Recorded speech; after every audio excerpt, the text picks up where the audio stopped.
Good morning! Ohayo gozaimasu! Ito po ang aking harvest today.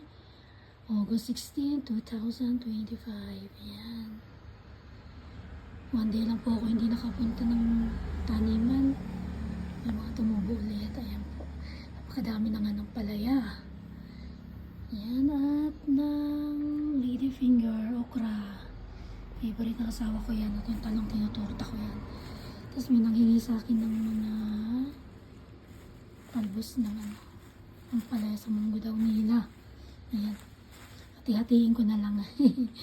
Pamigay natin. Tapos may isang pakwan.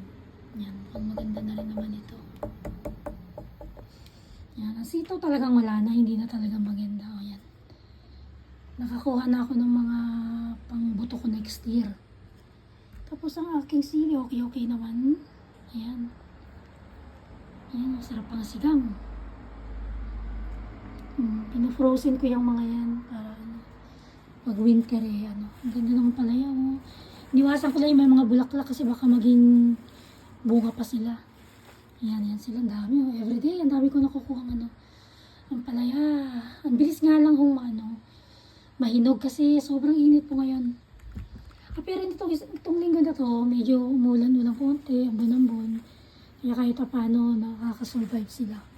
Pero nung last month talaga, super init. Hindi mo dinaligan one day, talagang napaka-dry nila. Nakakaawa rin kasi parang tao rin sila. Kailangan din nila ng tubig.